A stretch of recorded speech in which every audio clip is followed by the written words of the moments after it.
আসসালামু আলাইকুম রহমতুল্লাহি আবরাকাতুহু। আলহামদুলিল্লাহ ওয়াসসালাতু ওয়াসসালামু আলা রাসূলিল্লাহ। যেখান থেকে যিনি শুনছেন ও দেখছেন প্রত্যেকে স্বাগত জানাই, রমজানুল মুবারকের শুভেচ্ছা এবং মোবারকবাদ জানাই। মূলত রমজান মাস আল্লাহর রহমতের মাস।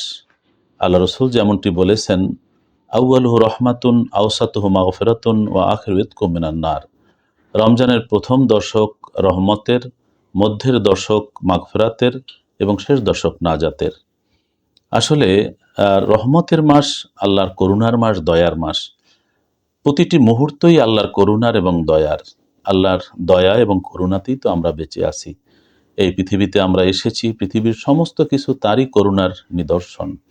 সেজন্য রমজান মাস বিশেষ করে আল্লাহর বিশেষ রহমতের মাস। রহমতের মাস আল্লাহ পাক রব্বুল আলামিন অন্য সময়ের চেয়ে বেশি রহমতের সময় বান্দাদের উপরে আল্লাহ পাক রব্বুল আলামিন নাজিল করেন। তিনি নিজের নাম গ্রহণ করেছেন রহমান এবং রহিম, অসীম দয়ালু, অসীম মেহেরবান।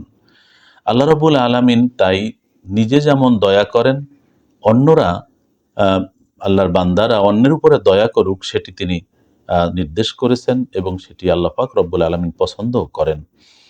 পবিত্র হাদিস শরীফে রাসূল আকরাম সাল্লাল্লাহু আলাইহি ওয়াসাল্লাম বলেছেন, আর রাহিমুনা ইয়ারহামুহুমুর রহমান ইরহামু আহলাল আরদে ইয়ারহামুকুম আহলাস সামায়ে।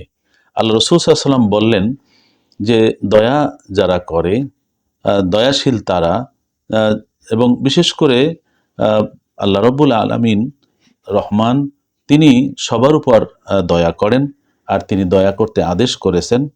আল্লাহ রাব্বুল আলামিন বলেছেন, জমিনে যারা আছে তাদের উপরে দয়া করো, তাহলে আসমানে যিনি আছেন তোমার উপর তিনি দয়া করবেন।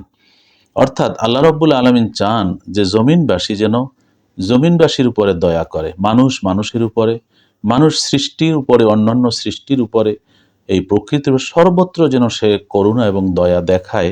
তাহলেই মহান আল্লাহর দয়া সে লাভ করতে পারবে। অন্য হাদিসে আল্লাহ রাসূল সাল্লাল্লাহু আলাইহি ওয়াসাল্লাম বলেন, আর রাহিমুনা ইয়ারহামুহুর রহমান তাবারাকা তাআলা ইরহামু মান ফিল আরদি ইয়ারহামুকুম মান ফিস সামায়ে। একই রকম হলেও এখানে বলা হয়েছে, তোমরা দয়া করো জমিনবাসীর উপরে, আসমানবাসী তোমাদের উপর দয়া করবেন। অন্য হাদিসে এসেছে, আল্লাহ রাব্বুল আলামিনের প্রিয় হাবিব সাল্লাল্লাহু আলাইহি ওয়াসাল্লাম বলেছেন, লা ইয়ারহামুল্লাহু মান লা ইয়ারহামুন নাস। যে ব্যক্তি মানুষের উপর দয়া করে না, আল্লাহও তার উপরে দয়া করেন না। আল্লাহ রাব্বুল আলামিন আদেশ করেছেন, ইন্নাল্লাহা ইয়া'মুরুকুম বিল আদলি ওয়াল ইহসান। আল্লাহ তোমাদেরকে আদেশ করেছেন যে তোমরা ন্যায় বিচার করবে এবং মানুষের উপর দয়া দেখাবে। সেজন্য দয়া দেখানো অত্যন্ত গুরুত্বপূর্ণ। দয়া যদি না দেখানো হয় তাহলে আমি বা আমরাও দয়া লাভ করতে পারবো না।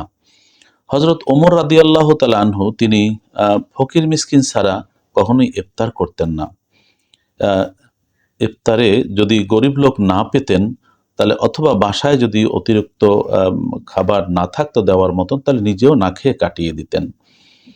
ইমাম আহমদ তিনি একবার রোজা রেখেছিলেন, তার কাছে দুটো রুটি ছিল, ভিক্ষুক এসেছে, দুটো রুটি দিয়ে দিয়েছেন, তিনি পানি দিয়ে ইফতার করেছেন।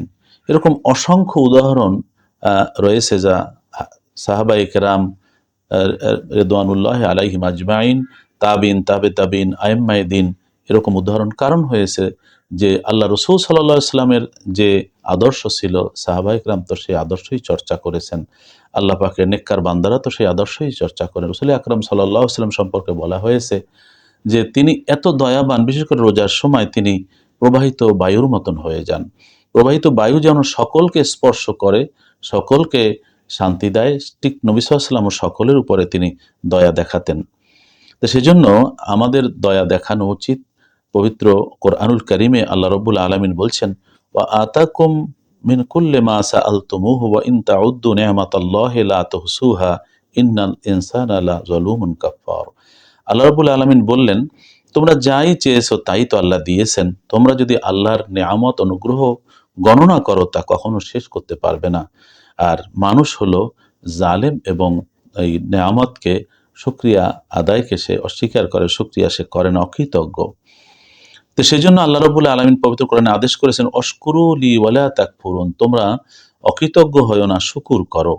আল্লাহ রাব্বুল আলামিন অসংখ্য আয়াতে এভাবে বলেছেন, এও বলেছেন লা ইন শাকারতুম লাযীদান্নাকুম ওয়া লা ইন কাফারতুম ইন্না আযাবি লাশাদীদ। শুকর করলে আমি নেয়ামত বাড়িয়ে দেব, আর জেনে রাখো যে কুফরি করবে আমার আযাব বড় কঠিন। আসলে এই যে শুকরিয়া আদায় করা, এই শুকরিয়া আদায় করার পদ্ধতিই হচ্ছে যে মানুষের উপরে দয়া দেখানো। শুধুমাত্র আমার অনেক আছে, আমি আলহামদুলিল্লাহ বললাম, অবশ্যই তা বলতে হবে, কিন্তু এটি যেমন মুখের ভাষা, একটি কথা, একটি দিক সম্পন্ন হলো, কিন্তু এর আর বাস্তব দিক শুকরিয়া আদায় করবার সেটি হলো যে দরিদ্র, অভাবী, অসহায়ের উপরে দয়া দেখানো। সেজন্য আল্লাহ দয়াবান, তার কাছ থেকে দয়া পেতে হলে সৃষ্টির উপরে দয়া দেখাতে হবে। আমরা জানি যে একজন অত্যন্ত পাপী মহিলা একটি পিপাসিত কুকুরকে পানি পান করিয়েছিল। তার জীবনে কোনো ভালো কাজ নেই, কিন্তু এই শুধুমাত্র এই ভালো কাজের দরুন আল্লাহ তাকে ক্ষমা করে জাহান্নাম থেকে নাজাত দিলেন, জান্নাত তাকে দিয়ে দিলেন। কুকুর তো একটি প্রাণী, সে অত্যন্ত তৃষ্ণার্ত ছিল। তাকে সে জোতা ভিজিয়ে উঠিয়ে কষ্ট করে একটু পানি পান করালো, জীবনের গুনাহ আল্লাহ মাফ করে দিলেন। কারণ সমস্ত সৃষ্টি সম্পর্কে বলা হয়েছে যে আল খালকু ইয়ালুল্লাহ, সমগ্র সৃষ্টি আল্লাহর পরিবার। এই আল্লাহর পরিবারের প্রতি যে সদাচার করে, দয়া দেখায়, আল্লাহও তার প্রতি দয়া দেখায়। কেমন দয়া, যে একটি কুকুরকে সামান্য পানি পান করালো, আল্লাহর এমন দয়া হলো পুরো জীবনের গুনাহ মাফ করে দিল। তো সেখানে কুকুর বলি, অন্য জীব জানোয়ার, আর মানুষ তো আল্লাহর শ্রেষ্ঠ সৃষ্টি। সেই মানুষ না খেয়ে আছে, বিপদে আছে, আপদে আছে, নানান সমস্যায় আছে, সেখানে তাদের প্রতি দয়া দেখানো অত্যন্ত জরুরি। সেই জন্য রমজান মাস রহমতের মাস, দয়ার মাস। আল্লাহর দয়া উপলব্ধি করে নিজের মধ্যে সেই দয়াগুণ অর্জন করে অন্যের প্রতি দয়া দেখানো, এটাই হচ্ছে রমজানের চাহিদা, রমজানের এটিই হচ্ছে প্রশিক্ষণ। সেজন্য আসুন আমরা আল্লাহর যে দয়া আমাদের প্রতি, সেই দয়ার কথা স্মরণ করি, আল্লাহর প্রতি শুকরিয়া আদায় করি, প্রতিটি মুহূর্তে তাকে স্মরণ করি। পাশাপাশি এর যে বাস্তব রূপ, এই দয়া যে স্মরণ করলাম আমরা, তার বাস্তব রূপ হচ্ছে জমিনে যারা, দুনিয়াতে যারা রয়েছে, সেই মানুষের প্রতি, অন্যের প্রতি আমরা যেন দয়া দেখাই। তাহলেই পৃথিবী হয়ে উঠবে একটি সুন্দর একটি পৃথিবী, একটি সুন্দর পরিবেশ। তখন মানুষে মানুষে আর হানাহানি, কাটাকাটি, মারামারি, কোনো বিসংবাদ, অশান্তি থাকবে না। আল্লাহ রব্বুল আলামিন সেটি মানুষের কাছে কামনা করেন। সেজন্যই আল্লাহ পাক রব্বুল আলামিন দয়া করতে বলেছেন, রসুল আকরাম সাল্লাল্লাহু আলাইহি ওয়াসাল্লামও দয়া করতে বলেছেন যে মানুষের প্রতি দয়া দেখাও। নবী সাল্লাল্লাহু আলাইহি ওয়াসাল্লামের জীবনে দয়ার অনেক উদাহরণ আছে, আমরা অন্য সময় সেটি আলোচনা করব। আল্লাহ রব্বুল আলামিন আমাদেরকে রমজানের এই শিক্ষা, যে দয়াশীল হওয়া, সেটি হওয়ার তৌফিক দিন। আল্লাহর রহমতকে আমরা স্মরণ করি, আল্লাহর দয়াকে স্মরণ করি, এবং আল্লাহ রব্বুল আলামিনের এই দয়া স্মরণের বাস্তব যে আমাদের অনুশীলন, সেটি হচ্ছে আমরা যেন অন্যের উপরও দয়া প্রদর্শন করি। আল্লাহ পাক রব্বুল আলামিন আমাদেরকে তৌফিক দান করুন, আমিন। আসসালামু আলাইকুম ওয়া রাহমাতুল্লাহি ওয়া বারাকাতুহু।